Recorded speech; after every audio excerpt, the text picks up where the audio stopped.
All right. Good morning. A quick question for some of you. Have you ever been lying in bed in the middle of the night by yourself or with a loved one, and out of nowhere you hear a loud crash or a bang, or just any unsettling noise that's not typical in your house that would lead you to believe that your house was being broken into? According to a study conducted by ccwbystate.com, 1 out of 5 households in the U.S. will experience some form of home invasion annually. And I bet even more so you'd be shocked to know that of those forms of home invasion, at least 720 of them per day are rapes. So that's one rape every 2 seconds. I'm sorry, every 2 minutes. Most men and women are of the mindset that they can ward off any intruder with a handy baseball bat or maybe even a firearm that's safely stored somewhere in their bedroom. However, most people have never been in that kind of situation, so they have very little understanding of how their bodies will react to that kind of stress. Moreover, most people don't have a well thought out plan, which drastically reduces the likelihood that in this kind of situation, the situation will turn out in their favor. Good morning, my name is Ronnie Melendez, and this morning I'm going to provide you with 3 simple tips on how to survive a home invasion. On the agenda today, we'll talk about safe rooms or rally points, communications, and firearms. Safe room or rally point. A safe room is not necessarily a fixed or hardened structure like we've seen in some of the movies, like the one depicted in the graphic on the right-hand side. Your safe room can be just the place that you feel the most safe. Maybe that room has the strongest door with the strongest hinges. Or it could be the biggest closet that provides the greatest concealment from the intruders. You determine what works best for you. But at the end of the day, this shouldn't be a guessing game. Take the time to get to know your home and how secure it is. If you don't have a room that you feel secure in, but you have multiple people living in your house, especially little ones, you should take the time to identify a rally point. Most parents usually identify the nursery or the room where the smallest child stays at, and that's mainly because that child has the least ability to defend itself against any bad persons in the house. Communication equipment. These days, we primarily view these as cellular phones or cordless phones. As you know, most people are moving away from home phones. Just give me a quick show of hands of who in this room still has a home phone. So that's 2 people in the audience.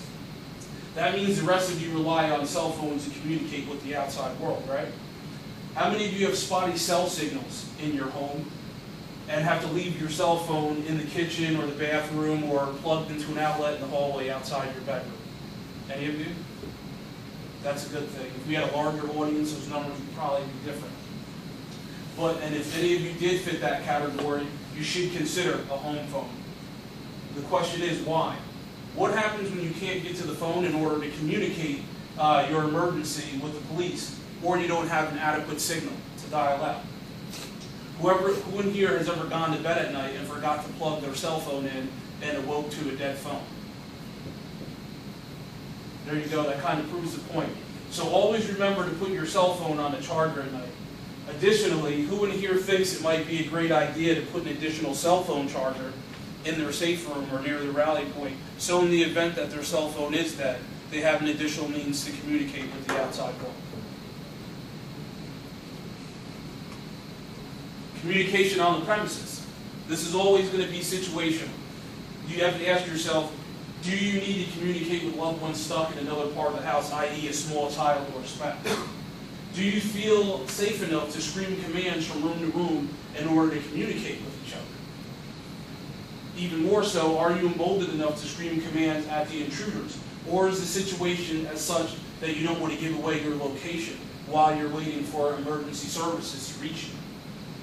Having kids in the house will either embolden you or make you reluctant to scream commands across the house.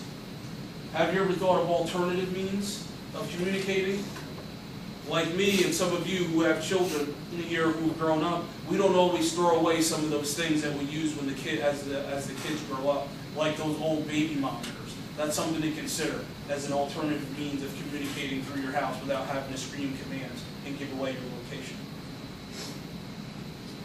Now that we've talked about communications equipment and communicating on the premises, we're going to touch a little bit on communicating with the dispatcher or police. After you've made your way to your rally point, first thing you're going to want to do is call 911 if you didn't call 911 in transit already. You're going to want to communicate the situation with the dispatcher in a clear and concise manner. I'll provide you an example. Hello, 911. My name is Ronnie Melendez. I live at 10691 Colston Way, San Diego, and I have an intruder in my house. Yes, I'll hold. Thank you. After you've raised the dispatcher, one of the questions you should want to ask is if the dispatcher can connect you directly to the responding officer. If possible, calmly communicate the situation to the responding officer, asking him to stay on the line with you while he moves to your location. And once the officer is at your location, you want to provide him with the location you are at within the home. Do your best to stay in that location. Using a window in the room or at your rally point or in your safe room, look for the cops when they arrive and send a signal to confirm that they know what room you're in. If you have a weapon at this time, do not point your weapon at the police. It's already a pretty tenuous situation. You don't want anything, you want as little to go bad as possible. Once the officer is on site, you want to then provide the officer with a description of the bad guys. As you can see on this slide, there's a brief description. Officer, it's a white male, he's 6'2", he's wearing a black beanie and a blue shirt. If necessary, provide the officer with a description of yourself. So if you indeed come in contact with the officer, they'll have a good idea of what you look like. Officer, I'm 5'9", 200 pounds, I'm a black male, I'm wearing a red shirt, basketball shorts, and slippers.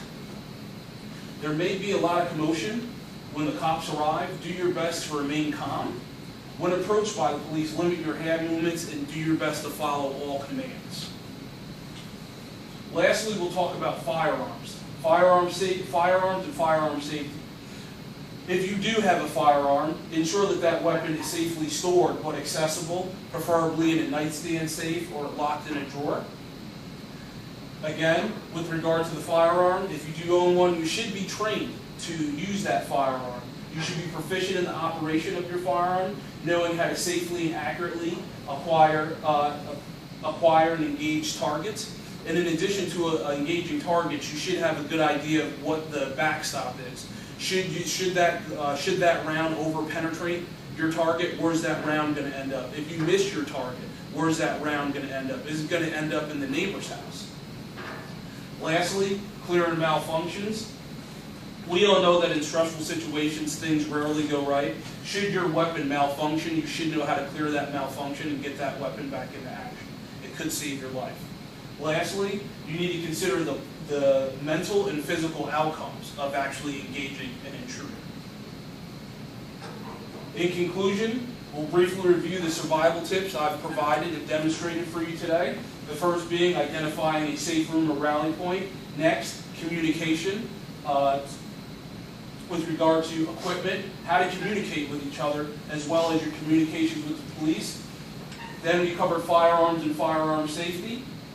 The last piece of information I'd leave you with is that any plan is better than no plan at all. Thank you for your time. That's all I have for you.